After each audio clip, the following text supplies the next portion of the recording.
ცხოველის სათვალთვალო კამერა მოქმედებს როგორც მუნჯი მოწმე, რომელსაც ხშირად კრიმინალები ყურადღებას არ აქცევენ. ეს უსულო დეტექტივები აფიქსირებენ იმ მომენტებს, რომლებიც აღარასდროს უნდა გამოჩენილიყო და გვთავაზობენ დაბალხარისხიან ხედვას იმ საიდუმლოებებზე, რომლებიც სხვაგვარად შეუმჩნეველი და დაუსჯელი დარჩებოდა. ნომერი 10. Tina Louise Grady 32 წლის იყო დედა The Gold Coast Enderlands მსხურები. სწორედ ის გახდა Queenslandis ყველაზე შემაცუნებელი გადაუხსნელი საქმის მთავარი ფიგურა. ეს იყო 2012 წლის 18 იანვარს, როდესაც Tina თავის თინეიჯერ ქალიშვილი Lilis მეგობართან დარჩენაზე მიიყვანა და შემდეგ უკან Beachmont Road-ზე მდებარე სახლში დაბრუნდა. მან ცოტა ხნის წინ სცადა დაესრულებინა ძალადობრივი ურთიერთობა თავის პარტნიორთან Leslie Grumpy Sherman-თან, რომელიც ცნობილი და საშიში წევრი იყო Pink-ის კანონის გარეშე მოტოციკლისტთა კლუბის. ამ დღეს Tina მას გლამბერის საკუთრებაში ესტუმრა და სწორედ ამ ადგილიდან გაუჩინარდა საბოლოოდ. Tina მეორე დღეს ვერ აიყვანა თავისი შვილი მეგობართან დარჩენიდან, რაც მისთვის უჩვეულო იყო. ოჯახმა სწრაფად ატეხა განგაში, რამაც მასშტაბური გამოძიება გამოიწვია, რომლის ცენტრშიც Sherman-ი აღმოჩნდა. მაგრამ მან სწრაფად განმარტა, რომ Tina მისი საკუთრებიდან მე-19 იანვარს წავიდა მანქანით. ეს მტკიცება Tina-ს მიტოვებული მანქანის სპაისერის გების გუბერნატორის სკამის ხედვასთან აღმოჩენასთან ერთად მის მიმართ ეჭვების მოხსნას განაპირობებდა. ის ადგილი, სადაც მისი მანქანა იპოვეს, ჩიხი იყო, რომელიც Sherman-ის სახლთან გადიო და მიღრუებულ ეროვნულ პარკს ესაზღვრებოდა. მიუხედავად ეროვნული პარკის ფართო მასშტაბით ძებნისა, Tina კვლავ დაკარგულად რჩებოდა. Sherman-ი კვლავ გამოძიებისთვის საინტერესო პირად ითვლებოდა, თუმცა არანაირი მტკიცებულება არ არსებობდა, რომელიც მას დანაშაულთან დააკავშირებდა. სლები გავიდა და Sherman-ი ერთადერთი დასახელებული ეჭვმით ანილი 2018 წელს სასიკვდილო ავტოავარიაში მოჰყვა. მისი გარდაცვალება ართულებდა მცდელობებს, გაეგოთ რა დაემართა Tina-ს, ან ეპოვათ მისი ნეშტი. შემდგომმა გამოძიებებმა აღნიშნეს სავარაუდო სათვალთვალო ვიდეო ჩანაწერი, რომელიც მიუთითებდა, რომ Sherman-ი Tina-ს უთვალთვალებდა. სწორედ სათვალთვალო კამერის მტკიცებულების ჩართვა მიიყვანა დასკვნამდე, რომ მოტოციკლეტისტი შეყვარებული შესაძლოა ძალადობრივად გაუსწორდა Tina-ს და სიცოცხლეს გამოასალმა. კორონერის მოკვლევამ დაადგინა, რომ Sherman-მა წარმატებით დამალა მსხვერპლის სხეული და შესაძლოა მხოლოდ მას სცოდნოდა სად იყო Tina. დღეს $250,000 ჯილდო კვლავ აქტიურია Queenslandis პოლიციის სამსახურის მეშვეობით, რათა წაახალისონ ყველა, ვისაც რაიმე ინფორმაცია აქვს Tina Grady-ის გაუჩინარებასა და შესაძლო მკვლელობასთან დაკავშირებით. Tina Grady-ის გაუჩინარების შედეგად დაარსდა Tina Grady-ის პროექტი, ადვოკატირების ორგანიზაცია, რომელიც მიზნად ისახავს ოჯახური ძალადობის წინააღმდეგ რეაგირების რეფორმირებას. ნომერი 9. Sean Emma O'Callaghan იყო ბრიტანელი ქალი, რომელიც დაიბადა Swindon-ში, Wiltshire-ში, ინგლისში, სადაც ცხოვრების დიდ ნაწილს გაატარებდა. სამწუხაროდ, სწორედ მისი მშობლიური ქალაქი გახდებოდა მისი გაუჩინარებისა და მკვლელობის ფონიც. ეს ჩახლართული ამბავი იწყება 2011 წლის 18 მარტის გვიან სავამოს საათებში. როდესაც 22 წლის გოგონა სახლიდან გავიდა, რათა ქალაქში სავამოს გასართობა წასულიყო, იგივე ჩახლართული ამბავი 6 დღის შემდეგ მთავრდება მისი სხეულის აღმოჩენით. ამ ორ მოვლენას შორის იყო საზარელი დანაშაული, რომელმაც ოჯახსა და მეგობრებს საყვარელი ადამიანი წაართვა. Shoni აფრთოვანებული იყო, როცა დატოვა სახლი, სადაც თავის მეგობარ ბიჭთან Kevin Riap-თან ერთად Swindon-ის ძველი ქალაქის რაიონში ცხოვრობდა. ის გეკმავდა ადგილობრივ სუჯუს ღამის კლუბში წასვლას, რომელიც ბინიდან მხოლოდ 800 მეტრის დაშორებით მდებარეობდა. გართობით სავსე საღამოს შემდეგ ახალგაზრდა ქალი სახლში დაბრუნებას აპირებდა და იმავე 800 მეტრიან მონაკვეთს გადიოდა, უბანში, რომელიც უსაფრთხოდ ითვლებოდა. ამ მონაკვეთში დამონტაჟებული იყო სათვალთვალო კამერები, რომლებმაც Shani დააფიქსირეს, როცა მან გზა დაიწყო. ვიდეოზე დრო იყო დაფიქსირებული მარტის 9 რიცხვი, დილის 2 საათამდე 8 წუთი. სავალ გზას დაახლოებით 10 წუთი უნდა დასჭირვებოდა. ნახევარ საათის შემდეგ კევინმა მიიღო ტექსტური შეტყობინება თავისი შეყვარებულისგან, თუმცა ზუსტად არ არის ცნობილი რა ეწერა მასში. იმ დილის 9 საათსა და 45 წუთზე Shoni ჯერ კიდევ არ დაბრუნებულა ბინაში, რამაც კევინი აიძულა პოლიციაში შეეტყობინებინა მისი გაუჩინარების შესახებ.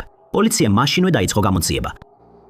მას შემდეგ, რაც გამომძიებლებმა გააანალიზეს ტექსტური შეტყობინებები, რომლებიც კევინმა მიიღო, მათ შეძლეს დაედგინათ, რომ შეტყობინება მოვიდა სავერნეკის ტყის ტერიტორიიდან, რომელიც მათი სახლიდან 12 მილში მდებარეობს. სწორედ ეს ტერიტორია გახდა საძიებო სამუშაოების მთავარი ობიექტი. მარტის 20 რიცხვში, როდესაც დაიწყო სამძებრო და სამაშველო ოპერაცია, ადგილობრივმა პოლიციამ გაავრცელა პირველი საჯარო მიმართვა. მათ ახსნეს მოულოდნელი გაუჩინარების გარემოებები და ხაზგასმით აღნიშნეს, რომ ვიდეოკამერის ჩანაწერსა და ტექსტურ შეტყობინებას შორის გასული დროის გათვალისწინებით მიიჩნევა, რომ დაკარგული ქალი ავტომობილმა აიყვანა და იმ ტერიტორიაზე გადაიყვანა.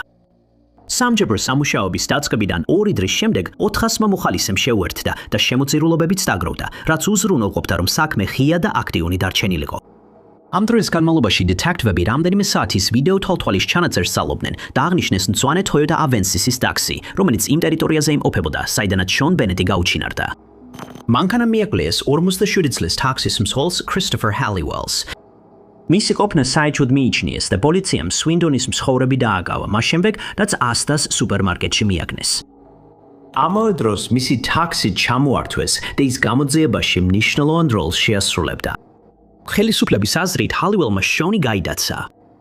ამ გადაცების საქმე იმავე დღეს გადაიზარდა მკვლელობის გამოძიებაში, როდესაც ახალგაზრდა ქალის სხედარი აღმოაჩინეს არაღრმა სამარხში, ოპინგტონში, ოქსფორდშირში. კორონერმა აღნიშნა, რომ თავის ტრავმებმა შეიძლება გამოიწვია მისი გარდაცვალება, თუმცა ზუსტი დადასტურება ჯერ არ გაკეთებულა. 2011 წლის 26 მარტს Christopher Halliwells პირველი ხარისხის მკვლელობაში ბრალი წაუყენეს და პირველად სასამართლოში შემდეგ წელს წარსდგა. მან შონის სიცოცხლის წარქმევის ბრალდებაში თავი უდანაშაულოდ ცნო. მოგვიანებით იმავე წელს ის ბრისტოლის კრაუნის სასამართლოში წარსდგა, ამჯერად კი თავი დამნაშავედ ცნო. შემდეგ მას სამუდამო პატიმრობა მიუსაჯეს და დამნაშავედ ცნობის შემდეგ გაირკვა, რომ დამნაშავე შესაძლოა დაკავშირებული ყოფილიყო სხვა საქმეებთანაც, მათ შორის Becky Gordon Edwards-ის 2007 წლის გაუჩინარებასთან. მაგრამ პროცედურული შეცდომების გამო ჰალიველის მიერ გაკეთებული ნებისმიერი აღიარება დაუშვებლად ჩაითვალა. რამდენიმე სხვა საქმეც მოგვიანებით ხელახლა განიხილეს ჰალიველის შესაძლო მონაწილეობის კუთხით, მათ შორის Sally Ann Jones-ისა და Claudia Lawrence-ის გაუჩინარებები. Sean O'Callahan-ის ტრაგიკულმა დასასრულმა და შემდგომმა გამოძიებამ სამართალდამცავებს საშუალება მისცა გარკვეულ გადაუხსნელ საქმეებზე ახალი ხედვა მიეღოთ და მათი საბოლოოდ გახსნის შესაძლებლობა გაჩენილიყო. ახლობლებიც აქტიურად მოითხოვენ კანონებისა და უსაფრთხოების შემოწმებების გამკაცრებას, კერძო ტაქსის მძღოლებთან დაკავშირებით, რათა კრიმინალებს არ მიეცეთ ცდომა პოტენციურ მსხვერპლზე. ნომერი 8. Ashling Murphy დაიბადა 1998 წლის ივლისში, როგორც სამი შვილის უმცროსი, ჰყავდა უფროსი ძმა და უფროსი და. ის გაიზარდა Blue Bowl-ის მახლობლად, რომელიც მდებარეობს ტალამორის სამხრეთ-დასავლეთით, ლეთით. 2011 წლიდან 2017 წლამდე ის Sacred Heart-ის სკოლაში სწავლობდა. 2021 წელს მან დაამთავრა Mary Immaculate კოლეჯი და მიიღო ბაკალავრის ხარისხი დაწყებითი განათლების სწავლების მიმართულებით. იმავე წელს მან დაიწყო მუშაობა Duros დაწყებით სკოლაში, როგორც შემცვლელი მასწავლებელი. მოგვიანებით იმავე წელს მან მიიღო სრული განაკვეთის პოზიცია, სადაც პირველკლასელებს ასწავლიდა. 22 წლის ასაკში Ashling უკვე 23 წლის იყო. 5 წელი ხდებოდა თავის მეგობარ ბიტს Ryan Casey-ს და წველი ქორწინებას გეგმავდა.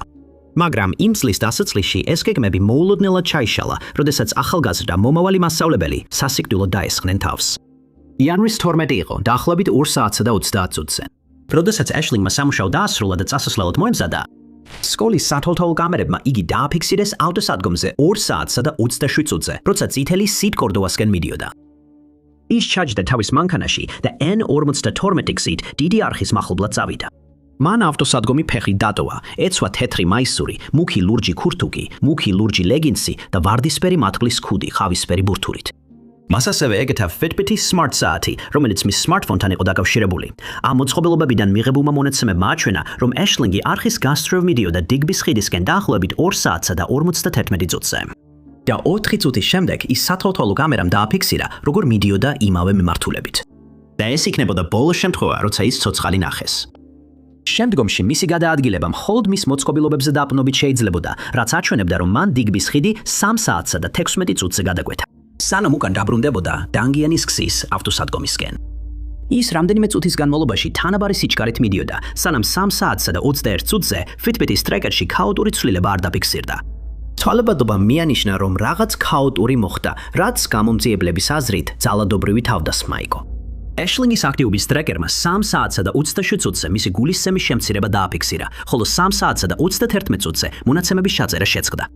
ამ დროს ორი მორბენალი გზაზე გაიარა, როცა მათ ბუჩქებში მთის ველოსიპედი და ქვემოთ არხში შრიალის ხმა შენიშნეს. და როცა ახლოდან დააკვირდნენ, დაინახეს კაცი, რომელიც Ashling-ზე იდგა და მასზე დანი თავდასხმას ახორციელებდა. ორივე მორბენალი დახმარებისთვის გაიქცა და შეძლეს ტულამორის გარდას განყოფილებაში დარეკვა დღის 3:34 წუთზე. ორი ოფიცერი 10 წუთის შემდეგ მივიდა, მაგრამ იმ დროისთვის ახალგაზრდა დაწყებითი სკოლის მასწავლებელი უკვე გარდაცვლილი იყო, მიღებული დაზიანებების შედეგად. დამნაშავემ პოლიციის მისვლამ სწრაფად დატოვა შემთხვევის ადგილი. თავდასხმის საშინელი ხასიათიდან გამომდინარე, გარდა მან პოლიციის განყოფილებაში შექმნა საგამოძიებო შტაბი, სადაც გამოძიებაში ჩართული იყო 50-ზე მეტი ოფიცერი. ვიდეოკამერების ჩანაწერები და თვითმხილველთა ჩვენებები გადამწყვეტი აღმოჩნდა ამ დანაშაულის ჩამდენი პირის დაკავებაში. სათოთალო კამერებმა დააფიქსირეს მამაკაცი, რომელიც ახლონდებარე ტერიტორიაზე Green Falcon Storm-ის მთის ველოსიპედით გადაადგილდებოდა. ეს იგივე ველოსიპედია, რომელიც დანაშაულის ადგილზე იყო მიტოვებული. როდესაც ის გაიქცა, მალევე დაადგინეს, რომ ეს პიროვნება იყო 31 წლის იოსებ ბუსკა, რომელიც მაკლოუს სახელით ცნობილ სოფელში ცხოვრობდა. მას არ ჰქონდა წარსულში ძალადობრივ დანაშაულებზე მსჯავრი, თუმცა ის ფიგურირებდა როგორც გამოძიებისთვის საინტერესო პირი, ქალებზე განხორციელებულ კიდევ ორ თავდასხმაში. სულწლოვანებამდე ის ასევე პირობითი მსჯავრის ქვეშ იმყოფებოდა. მისი სასამართლო პროცესი დაიწყო 23-ის ბოლოს, ძალადობრივი მკვლელობიდან 1 წლის შემდეგ და მან თავი უდანაშაულოდ ცნო, მაგრამ ვიდეოკამერის ჩანაწერებმა და მისმა სავარაუდო აღიარებამ საავადმყოფოში, სადაც მას სახეზე თავდაცვისას მიღებული ნაკაწრები უნკურნალეს, მის წინააღმდეგ იმოქმედა. ის იმავე წლის ნოემბერში სამუდამო პატიმრობით დასაჯეს. ნომერი 7. უდარდელი სული, ყველაზე მზრუნველი გულით, ბრწყინვალე სიცილით და მბრწყინავი თვალებით. ეს სიტყვები ზარა ალინას საყვარელმა ადამიანებმა გამოიყენეს მის დასახასიათებლად. ზარა მონაწილეობდა ლტოლვილების ხელახლა დასახლებაში გაერთიანებულ სამეფოში. ის ასევე ზრუნავდა როგორც ავადმყოფ დედაზე, ასევე ბებიაზე. დროსა და ძალისხმევას არ იშურებდა, რომ მათ კარგად მოუარონ და სითბო ეგრძნოთ. ეს იყო 22-ში, როცა 35 წლის ზარა ალინა ახლახან დაიწყო მუშაობა იუსტიციის სამეფო სასამართლოში და მისი მიზანი იყო თავისი ყველაზე თამამი ოცნებების ახდენა. ზარა ალინას მთელი გეგმა ჰქონდა შედგენილი. შეეძინა საკუთარი სახლი, ეპოვა თავისი მამაკაცი, დასახლებულიყო და 2 შვილი გაეჩინა. მომავალი ნათელი იყო, მაგრამ ივნისის 26 რიცხვის დილის საათებში ეს გეგმები ტრაგედიამ შთანთქა. 2 საათი და 30 წუთი იყო, როცა ზარა ალინა სიცოცხლისთვის მებრძოლი იპოვეს ტროტუარზე, მის სახლთან ახლოს ილფორდში, აღმოსავლეთ ლონდონში. მისი პირადი ნივთები კრემბრუკის გზაზე იყო მიმოფანტული და მასზე სასტიკად იძალადეს. ის იპოვა ქალმა, რომელმაც სწრაფად შეატყობინა სამართალდამცველებს მომხდარის შესახებ. სასწრაფო დახმარების მოსვლამდე შემთხვევის ადგილზე მყოფმა პირმა ზარას გულ-ფილტვის რეანიმაცია ჩაუტარა და სიცოცხლე შეუნარჩუნა, სანამ დახმარება მოვიდოდა. ის გადაიყვანეს საავადმყოფოში, სადაც სასწრაფო დახმარება აღმოუჩინეს. სამწუხაროდ, მისი დაზიანებები ძალიან მძიმე იყო და იმავე დილით გარდაიცვალა. ცხადი იყო, რომ ზარა სასიკვდილო თავდასხმის მსხვერპლი გახდა და დრო გადამწყვეტი იყო თუ ხელისუფლება მის თავდამსხმელს დააკავებდა. დეტექტივებმა დაუყოვნებლივ დაიწყეს ფართომასშტაბიანი გამოძიება იმ ტერიტორიაზე, სადაც ის იპოვეს და მინდებარე სათოთალო კამერების ჩანაწერებს მიმართეს, რათა დაედგინათ როგორც მისი, ასევე მისი თავდამსხმელების ბოლო ცნობილი გადაადგილებები. სათოთალო კამერების ქრონოლოგია იწყება იმ დილის 2 საათზე, როდესაც ზარა ილფორდის სარკინიგზო სადგურთან მდებარე ბარიდან გამოვიდა. კამერებმა დააფიქსირეს, როგორ მიემართებოდა ის კრემბრუკის გზაზე მდებარე ვალენტაინის პარკისკენ. სეირნობიდან 17 წუთის შემდეგ და სახლიდან სულ რამდენიმე მეტრში ზარას თავს დაესხა და ფიზიკურად გაუსწორდა მამაკაცმა. გამძიებლებმა გააცნობიერეს, რომ ვიდეოში დაფიქსირებული მამაკაცი იგივე იყო, ვინც ზარას შემდეგ რამდენიმე წამში იმავე ბარიდან გამოვიდა. აღმოჩნდა, რომ ეს პიროვნება ბარიდან გააგდეს პერსონალის შევიწროების გამო. სათოთალო კამერები დააფიქსირებდნენ მის შემდგომ გადაადგილებებს ბარიდან გასვლის შემდეგ. დაინახეს, რომ ის რამდენიმე ქალს მიუახლოვდა, მისდევდა და მათ შევიწროებდა კრემბრუკის გზაზე. ერთ-ერთი იმ ქალთაგანი იყო ზარა, რომელიც საბოლოოდ მისი რისხვის სამიზნე გახდა. გამოძიება მალევე დაადგინა ამ კაცის ვინაობა, ძირითადად იმიტომ, რომ ის ახლახან იყო გათავისუფლებული ციხიდან. ჯორდან მაქსვენი 9 დღით ადრე გაათავისუფლეს ციხიდან, სადაც ძარცვისთვის იხდიდა სასჯელს და მკვლელობამდე იყო მცდელობები, რომ ის კვლავ ციხეში დაებრუნებინათ, რადგანაც არსებობდა მოსაზრებები, რომ მისი გათავისუფლება არ უნდა მომხდარიყო. Metropolitan Police-მ ჩაატარა შიდა გამოძიება, რომელმაც დაადგინა, რომ მაქსვენი 28 ჯერ იყო ნასამართლები 68 დანაშაულისთვის. ის 9 სხვადასხვა დროს იყო ციხეში ნამყოფი, ჰქონდა ძალადობის, ძალადობრივი ქცევისა და მის სახელზე გამოცემული შემაკავებელი ორდერების ისტორია. მისი გათავისუფლება იმ წელს გარკვეული პირობებით მოხდა, მათ შორის იყო კონსულტაციებზე დასწრება და შესაბამის ორგანოში რეგულარული გამოცხადება. ზარას მკვლელობამდე 4 დღით ადრე გაჩნდა შეშფოთება, რომ მაქსვენიმ 2 ასეთი შეხვედრა გამოტოვა. ეჭვმიტანილის იდენტიფიკაციის შემდეგ ის დააკავეს და იმ წლის 18 ნოემბერს ოლდ ბეილის სასამართლოში ვიდეოკავშირის მეშვეობით წარსდგა, აღიარა ბრალდება და თავი დამნაშავედ ცნო, რის შედეგადაც უადო პატიმრობა მიუსაჯეს. მეექვსე ელეინ ო'ჰარი დაიბადა დუბლინში 1976 წელს, სადაც სწავლობდა წმინდა იოსების კლონის საშუალო სკოლაში. მათ ცნობით, სკოლის პერიოდში მას ხშირად ჩაგრავდნენ, რის შედეგადაც მოზარდობის წლებში ფსიქიკური ჯანმრთელობის პრობლემები განუვითარდა. ამ მიზეზით მას ხშირად აგზავნიდნენ ფსიქიატრიულ მკურნალობაზე, სადაც დეპრესიისა და საზღვრული პიროვნების აშლილობისთვის მკურნალობდნენ. ელეინი ასევე იტანჯებოდა რამდენიმე ფიზიკური ჯანმრთელობის პრობლემით, მათ შორის იყო ასთმა და დიაბეტი. 2005 წელს ელეინი გადავიდა ოჯახური სახლიდან კილაინიში და დასახლდა BlackRock-ის ბინაში, სანამ შეძლებდა საცხოვრებელი ბინის ყიდვა სტეპასაიდში. ამ დროისთვის ელეინმა ბევრი თავისი პრობლემა დაძლია და მისი მომავალი იმედიანად გამოიყურებოდა. მან დაიწყო მუშაობა ბავშვთა მოვლის ასისტენტად და ზოგჯერ ნახევარ განაკვეთზე მუშაობდა BlackRock-ში. ამავე დროს ელეინი საღამოს კურსებზე დადიოდა, იმ იმედით, რომ მონტესორის მასწავლებელი გახდებოდა. თუმცა მისი დაალაგებული ცხოვრება 2012 წელს ჩამოიშლება.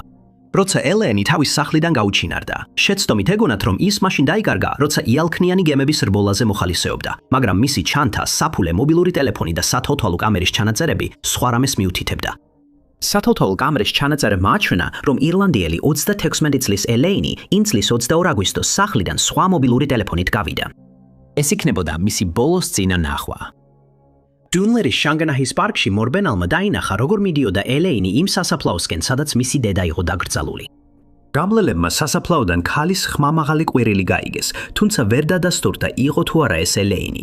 თუმცა მისი მანქანა მალევე აღმოაჩინეს ახლო-მახლო, მას შემდეგ რაც ის გაუჩინარდა. ფსიქიკური ჯანმრთელობის პრობლემების ისტორიისა და შემთხვევის გარემოებების გათვალისწინებით მიიჩნიეს, რომ ელეინი საკუთარი ნებით გაუჩინარდა. შემდეგ საქმე შეჩერდა და სწრაფად გადავიდა 2013 წლის 10 სექტემბრამდე. იმ დღეს 12 თევზის ვარტრის წყალსაცავის ფსკერზე Wicklow-ს მახლობლად ჩანთა შეამჩნია. მათ ამოედას ჩანთა და შიგნით აღმოაჩინეს ტანსაცმელი, ხელბორკილები, პირის დამხშობი, ასევე ხელისა და ფეხის შეკავების მოწყობილობები. მათ ნივთები გარდასგანყოფილებაში ჩააბარეს, რამაც ტერიტორიის შემდგომი გამოძიება გამოიწვია. ძიების დროს აღმოჩნდა ხელბორკილები, გასაღებები, ტყავის ნიღაბი, გამახვილებული პირი, გასაღების საკიდი და ინჰალატორი. გასაღების საკიდზე იყო დანსის მაღაზიის ლოიალობის ბარათი, რომელიც მალევე აღმოჩნდა ელეინ ოჰარას კუთვრილი. თბაც დაათვალიერეს, სადაც აღმოაჩინეს 2 Nokia-ს ტელეფონი, ტელეფონის ბატარეები, ლედსეპტიანი სათვალე და ზურგჩანთა. სათვალე ემთხვეოდა იმ მონაცემებს, რაც ელეინ Specsavers-ის ფილიალში ჰქონდა შენახული. ამასობაში ძაღლების მცოქნელი რამდენიმე თვეა ამავე ტერიტორიაზე ასეირნებდა თავის ძაღლებს, როცა აგვისტოში ერთ-ერთი ძაღლი ხანდახან უჩინარდებოდა და ბრუნდებოდა ცულებით. 13 სექტემბერს მას შემდეგ რაც ნივთების ჩანთა აღმოაჩინეს, 3 დღის შემდეგ იმავე ძაღლმა კიდევ ერთი ძვალი მოიტანა, ამჯერად ტანსაცმელთან ერთად. ცურთელმა მიწის მესაკუთრეს დაუკავშირდა, რადგან შეშფოთებული იყო, რომ ეს ნაშთები შეიძლება ადამიანის ყოფილიყო. შემდგომი ძიება ჩადარდა, რის შედეგადაც აღმოაჩინეს კიდევ მეტი ფრაგმენტი, რაც მალე დადასტურდა, რომ ადამიანის ნაშთები იყო. სტომატოლოგიური ჩანაწერების მეშვეობით ზუსტად დადგინდა, რომ ნაშთები ელეინს ეკუთვნოდა. ცხადი იყო, რომ ის მკვლელობის მსხვერპლი გახდა. შემდგომმა გამოძიებამ გამოავლინა ონლაინ ურთიერთობა დაკარგულ ქალსა და პროფილს შორის, სახელად Architect 72. არქიტექტორი იყო გრაჰამ დვაიერი, რომელიც პოლიციის ინფორმაციით ელეინთან ურთიერთობაში იყო და მათ შორის ძალადობრივი ქმედებები ორივე მხრიდან ხდებოდა. მათი ურთიერთობა დაახლოებით 2010 წელს შესუსტა, მაგრამ შემდეგ წელს კვლავ განახლდა, როდესაც დვაიერმა ელეინს წინასწარ გადახდილი ტელეფონებით დაუკავშირდა, რაც საბოლოოდ 2 Nokia-ს ტელეფონი აღმოჩნდა. ამ ორ მოწყობილობას და ელეინის ლეპტოპზე არსებული მტკიცებულებების საფუძველზე პოლიციამ შეძლო დვაიერის სახლის ჩხრეკის ორდერის აღება, სადაც მათ კიდევ მეტი მტკიცებულება იპოვეს, რომელიც მას დანაშაულთან აკავშირებდა. ეს ასევე სათვალთვალო კამერის ჩანაწერები, რომლებშიც ეჭვმიტანილი მსხვერპლის ბინაში 9 ვიზიტით იყო დაფიქსირებული, საკმარისი აღმოჩნდა მისი დასაკავებლად. 11 წლიანი სასამართლო პროცესების, აპელაციებისა და დაუშვებელი მტკიცებულებების შემდეგ იგი დამნაშავედ ცნეს ელეინ ოჰარას სიცოცხლის მოსპობაში და უვადო პატიმრობამ მიუსაჯეს. ნომერი 5. კოლეჯის უფროს კურსელი სამანთა ლი ჯოზეფსონი დაიბადა პრინსტონში, ნიუ-ჯერსიში და გაიზარდა რობინსვილში. ის სწავლობდა სამხრეთ კაროლინის უნივერსიტეტში, სადაც პოლიტიკურ მეცნიერებებს სწავლობდა და გეგმავდა სწავლის დასრულებას 2019 წელს. მან მოიპოვა სტიპენდია დრექსელის უნივერსიტეტის სამართლის სკოლაში, ასევე ნაწილობრივი სტიპენდია რატგერსის უნივერსიტეტში. მას ჰქონდა საერთაშორისო სამართლის პრაქტიკის სურვილი, იყო ალფა გამა დელტას სორორიტეტის წევრი, ასევე სწავლობდა ბარსელონაში და ესტუმრა როგორც მადრიდს, ასევე პარიზს. Yes. ეს მოხდა 2019 წლის 29 მარტს, როდესაც 21 წლის გოგონა ცდილობდა დაეტოვებინა 5 Points-ის რაიონი კოლუმბიის ცენტრში, მას შემდეგ, რაც იქ მეგობრებთან ერთად საღამო გაატარა და ეს იყო დაახლოებით 2 საათი ღამით. როდესაც ის გამოვიდა Bear Dog ბარიდან, მას შემდეგ რაც Uber-ის მანქანა გამოიძახა.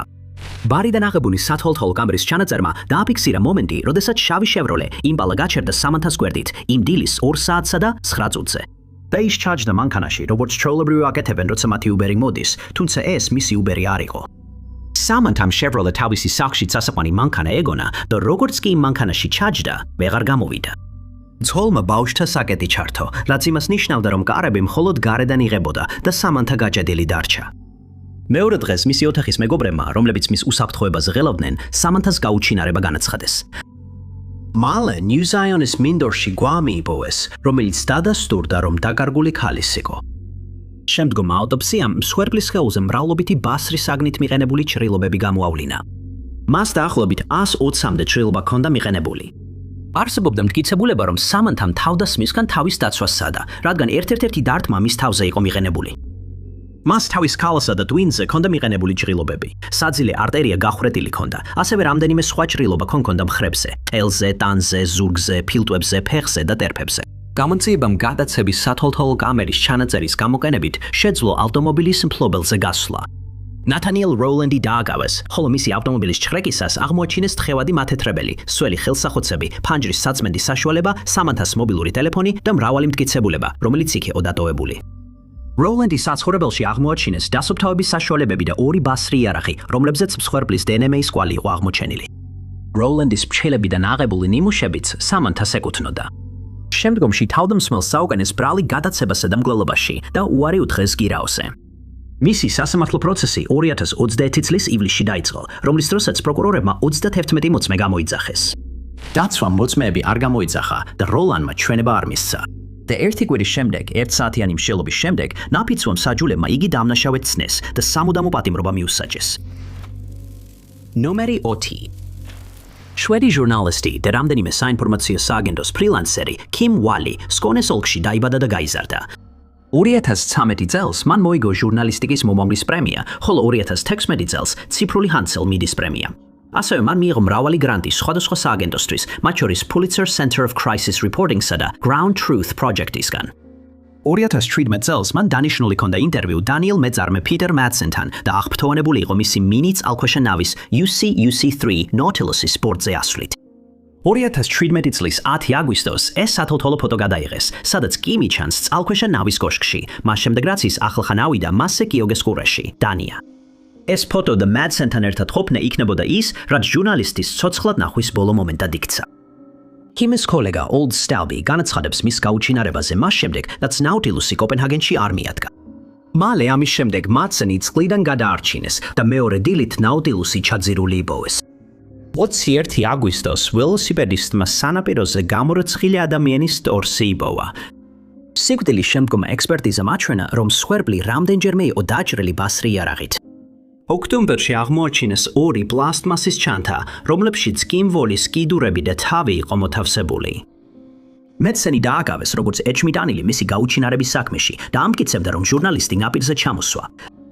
თუმცა ნაშთების აღმოჩენის შემდეგ მან აღიარა, რომ ავარიის შემდეგ მისი ნეშტი სხვაში გადააგდო. შემდგომმა გამოძიებამ ეჭმიტანილის კომპიუტერში აღმოაჩინა ვიდეოები, სადაც ქალებს სასტიკად ექცევიან, ზოგიერთ მათგანში კი სავარაუდოდ თავის მოკვეთა იყო ასახული. მომდევნო წელს პიტერ მადსენს ბრალი წაუყენეს მგლელობასა და ცხედრის უგერსად მოპყრობაში. პროკურორებმა მას ბრალი დასდეს კიმის სამებაში, სანამ სიცოცხლეს საართმევდა და აპრილში თავდამსხმელი ყველა წარდგენილ ბრალდებაში დამნაშავედ ცნეს და სამუდამო პატიმრობა მიუსაჯეს. ნომერი 3. ენი ახალგაზრდა კურსდამთავრებული იყო იელის უნივერსიტეტში ნიუ-ჰეივენში, კონექტიკუტში 2009 წელს. 24 წლის ენი უნივერსიტეტის ფარმაკოლოგიის დეპარტამენტის დოქტორანტი იყო. იმ დროს ენი დანიშნული იყო და მისი ქორწილი სულ რამდენიმე დღეში უნდა გამართულიყო, როდესაც ის იდუმალებით მოცულ ვითარებაში გაუჩინარდა. 8 სექტემბერს ენიმ დატოვა თავისი ბინა The Sterling Hall of Medicine-ისკენ გაემართა. იმავე დილით მან დატოვა დარბაზი და წავიდა კამპუსის სკოლებით შენობაში, რომელიც მდებარეობს ამისტადის ქუჩა 10-ში. მან თავისი ჩანთა, მობილური ტელეფონი და ნაღდი ფული დატოვა ოფისში სტერლინგის დარბაზში და კვლევით ლაბორატორიაში შევიდა 10 საათის შემდეგ, როგორც შენობის უსაფრთხოების კამერის ჩანაწერში ჩანს. მაგრამ ამ კამერებმა დაკარგული ქალის შენობიდან გასვლა არ დააფიქსირეს. იმავე საღამოს 9 საათზე მისმა 5-დან ერთ-ერთმა თანამცხოვრებმა შეშფოთება გამოთქვა მისი უსაფრთხოების გამო, პოლიციას დაუკავშირდა და დაკარგულად გამოაცხადა. გამომძიებლებმა უსაფრთხოების კამერების ჩამერების ჩანაწერის გადახედვის შემდეგ, სადაც აღმოაჩინეს, რომ ანის შენობას არ დაუტოვებია, მაშინა მთლიანად დაკეტეს შენობა. მათ გაჩხრიკეს კამპუსი, შენობები, თითოეული ოთახი და ასევე ჰარტფორდის ნაგავსაკრელი, სადაც იელის ნაგავს წვავენ. ციებაში ჩართული იყვნენ FBI, ნიუ-ჰეივენის პოლიციის დეპარტამენტი და შტატის პოლიცია. ზებნა რამდენიმე დღე გაგრძელდა, 13 სექტემბრამდე, ანუ ენილის ქორწილის დღეს. კვირა დღე იყო, როცა სამართალდამცველებმა მსხვერპლის სხედარი ლაბორატორიის სარდაფში კედელში არსებულ საკაბელო არხში იპოვეს და ამოიყვანეს. მისი წითელი ლაქებით დაფარული ტანსაცმელი იმავე შენობის ჯერში იპოვეს. დაკარგული პირის საქმე მკვლელობის გამოძიებად გადაიქცა. რადგან მთელი კამპუსი მხოლოდ იელის პირადობის ბარათებზე იყო დამოკიდებული, ტერიტორიებზე შესასვლელად სამართალდამცველებმა დაასკვნეს, რომ უცხო პირზე ამ ლაბორატორიაში შესვლა ძალიან რთული იქნებოდა. ამიტომ მათ გამოძიება იელის თანამშრომლებსა და სხვა სტუდენტებზე გადმოიტანეს. 4 დღის შემდეგ პოლიციამ დააკავა 24 წლის ლაბორატორიის ტექნიკოსი რეიმონდ კლარკი, რომელიც იმავე შენობაში მუშაობდა იმ დღეს, როდესაც ენი გაუჩინარდა. ნემის ნიმუშმა საბოლოოდ დააკავშირა იგი მკვლელობასთან. კლარკი მაქსიმალური უსაფრთხოების ციხეში იმყოფებოდა $3 მილიონი გირაუთი, სანამ უმაღლეს სასამართლოში წარდგებოდა. სასამართლო პროცესი 2010 წლის იანვარში დაიწყო, სადაც კლარკმა თავი უდანაშაულოდ ცნო. გაიმართა კიდევ რამდენიმე მოსმენა, სადაც ბრალდებული კვლავ ამტკიცებდა თავის უდანაშაულობას. თუმცა 2011 წლის მარტში მან მკვლელობის ბრალდებაში თავი დანაშავედ ცნო 44 წლიანი სასჯელის სანაცვლოდ. ნომერი 2. მარია მარტა გარსია ბელსონსე იყო 50 წლის სოციოლოგი, რომელიც მუშაობდა ფონდისთვის, რომელიც დაკარგულ ბავშვებს ეხმარებოდა. ის 31 წლის განმავლობაში იყო დაქორწინებული ერთსა და იმავე კაცზე, კარლოსზე, რაც დასრულდა 2002 წლის 27 ოქტომბერს. იმ დღის მეორე ნახევარში კარლოსი შევიდა მათ კარმელის კაუნტრი კლუბის სახლში, რომელიც ბუენოს აირესის პრესტიჟულ უბანში მდებარეობდა და აღმოაჩინა, რომ მისი საყვარელი ცოლი აბაზანაში უგონოდ იყო. კარლოსი თავის სიძის სახლში იყო და ფეხბურთის მატჩს უყურებდა, ხოლო მარია ჩოგბურთის მატჩზე წავიდა. თროცა აბაზანაში იპოვა, როგორც ჩანს, თავი ჰქონდა დართმული, კარლოსმა სასწრაფო დახმარება გამოიძახა. სასწრაფო დახმარება ადგილზე მივიდა, მაგრამ აღმოჩნდა, რომ მარია უკვე გარდაცვლილი იყო და უბრალოდ უგონოდ არ იმყოფებოდა. სასამართლო ექსპერტის ანგარიში ეწერა, რომ მარიას არატრაუმული გულის გაჩერება ჰქონდა გადადანილი. ოჯახმა ეს დადასტურა. მისი ცხედარი ოჯახს გადასცეს და მარია გარდაცვალებიდან თითქმის 24 საათში დაკრძალეს. მაგრამ პოლიცია სახლში არასდროს მისულა გამოძიების ჩასატარებლად და არც არავის დაურეკავს მათთვის. მათ ეგონათ, რომ მარია უბრალოდ უცნაური შემთხვევის მსხვერპლი გახდა, თუმცა ყველა არ ეთანხმებოდა ამ ახსნას. ზოგიერთი ოჯახის წევრი ფიქრობდა, რომ მეტი გამოძიება უნდა ჩატარებულიყო და ამტკიცებდა, რომ შესაძლოა ვიღაც სახლში შეიჭრა და მას თავს დაესხა. მათ შექმნეს შესაძლო თეორია, რომლის მიხედვითაც მისი ჩოგბურთის მატჩი წვიმის გამო ადრე შეწყდა და სახლში დაუგეგმავად დაბრუნებულმა მარიამ ძაცველები გააოცა, რის შემდეგაც მათ მას თავს დაესხნენ და ხმა არ ამოაღებინეს.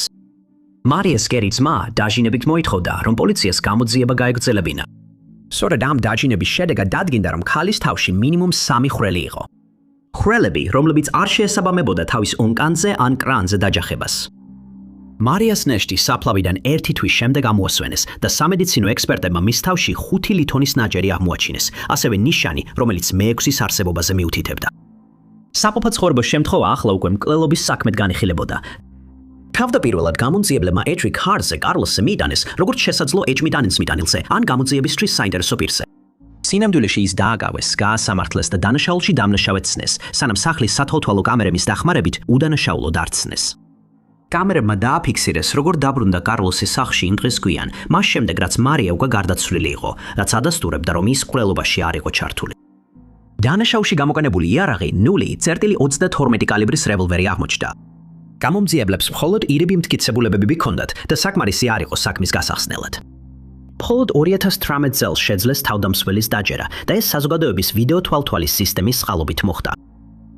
დახურული ტერიტორიის კამერებმა დააფიქსირეს მამაკაცის სახელად ნიკოლას პაჩელო, რომელიც იმ დღის ბოლოს კანტრი კლუბის ტერიტორიიდან მანქანით გადიოდა. და იმ დროისთვის, როცა ეს აღმოჩენა გაკეთდა, ის უკვე ციხეში იყო და ქურდობისთვის სასჯელს იხდიდა. თვითმხილველთა ჩვენებები, დაუდასტურებელი ალიბები, ვიდეო კამერების ჩანაწერები და მისი ნაცნობების ჩვენებები გამომძიებლებს საშუალებას აძლევდა პაჩელოსთვის მკვლელობა დაემტკიცებინათ. აღმოაჩინეს, რომ მას მდიდარი მეზობლების გაძარცვის გრძელი ისტორია ჰქონდა და სწორედ ამას ცდილობდა დანაშაულის დღესაც. მაგრამ როგორც ახლობლებმა იწინასწარმეტყველეს, მარია ადრე დაბრუნდა სახლში. Number 1.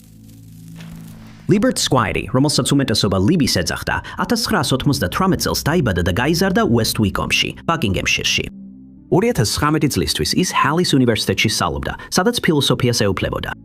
იმ წლის 31 იანვარს ინგლისელი სტუდენტი მეგობრებთან ერთად საღამოს გასართობად წავიდა, თუმცა საღამოს ნისლში გაუჩინარდა. მათ გადაწყვეტეს დასულიყვნენ Kingston upon Hull-ში, რომელიც იორკშირის აღმოსავლეთ რაიდინგში მდებარეობს.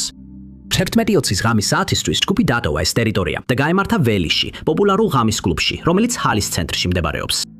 მიუხედავად იმისა, რომ მისმა ყველა მეგობარმა დაალია, ლიბი ყველაზე მთვრალი იყო. ისე რომ ველის პერსონალმა მას შესვლაზე უარი უთხრა. მეგობრებმა ტაქსი გამოიძახეს და ლიბი ველსლეს ავენიუზე თავის სახლში დააბრუნეს. მაგრამ სტუდენტი თავის ბინაში არ შევიდა და ამის ნაცვლად გზაზე გააგრძელა სლა, როგორც ესმის ბოლო ცნობილ სათვალთვალო კამერის ჩანაწერში ჩანს. სათვალთვალო კამერები ლიბის მოძრაობის მუნჯი მოწმეები იყვნენ, ისინი აგვარდებოდნენ როგორ გადავიდა ბევერლი როუდზე. 10 წუთის შემდეგ ის 9 მილის მოშორებით ქუჩაში ატირებულ მდგომარეობაში იპოვეს. გამლელები ცდილობდნენ დახმარებას, მაგრამ ის გაუგებრად ლაპარაკობდა და, როგორც ამბობენ, აგრესიულიც იყო. მალე ის გაუჩინარდა, რასაც ჰემბერსაიდის პოლიციის ისტორიაში ყველაზე მასშტაბური დაკარგული ადამიანის ზებნა მოჰყვა. 100 მეტი პოლიციელი და თანამშრომელი ეძებდნენ მტკიცებულებებს, ხოლო სპეციალიზებული ჯგუფები ამოწმებდნენ ახლომდებარე წყლის ობიექტებს, River Hills, Beverly და Barnstable Drains. ამ ძალისხმევის განმავლობაში გამონციებლები ამოწმებდნენ სათვალთვალო კამერების ჩანაწერებს და შენიშნეს ვერცხლისფერი ასტრა ლიბის ბოლო ცნობილი მდებარეობის მახლობლად. ეს ასტრა მალე დაუკავშირეს 24 წლის ხორცის გამყიდველ Paul Relevich, რომელიც დააკავეს დაკარგული ქალის გადაცების ეჭვით. გამონციების ფარგლებში მას აღმოაჩნდა ბრალდებების სერია ვუიერიზმში, საჯარო უხამსობაში და ბინების გაქურდვაში. მან თვალთვალი გაუწია ქალებს ამ ტერიტორიაზე და არაერთი დანაშაული ჩაიდინა მათ მიმართ. საპატიმროში ყოფნისას ლიბის სკვაირის ცხედარი აღმოაჩინეს და იგი მეთევზე მიპოვა ჰემბერის ესტუარში 2 თვის შემდეგ, რაც იგი გაუჩინარდა. მიუხედავად იმისა, რომ ლიბის სკვაირის ცხედრის დაშლის ხარისხმა გამონციებლებს მისი გარდაცვალების მიზეზის დადგენის საშუალება არ მისცა, მათ მაინც აუგენეს ბრალი რელოვიჩს ამ დანაშაულისთვის. 6-თვიანი ფრთხილი მსჯელობის შემდეგ ნაფიცმა მსაჯულებმა ეჭვმიტანილი დამნაშავე ცნეს ლიბის სკვაირზე თავდასხმასა და მისი სიცოცხლის საფრთხევაში. მეორე დღეს მას მიუსაჯეს პატიმრობა, მოსამართლემ კი იგი ძალიან საშიშ პიროვნებად მიიჩნია. დიდი მადლობა რომ უყურეთ. თუ მოგეწონათ ეს ვიდეო, აუცილებლად დააჯერეთ მოწონების ღილაკს. ასევე არ დაგავიწყდეთ გამოიწეროთ არხი და დააჯეროთ შეტყობინების ზარს, რომ არ გამოტოვოთ ჩვენი მომავალი ვიდეოები. მე ვარ Top 5 Unknowns და შემდეგ ვიდეოში ისევ შეგხვდებით.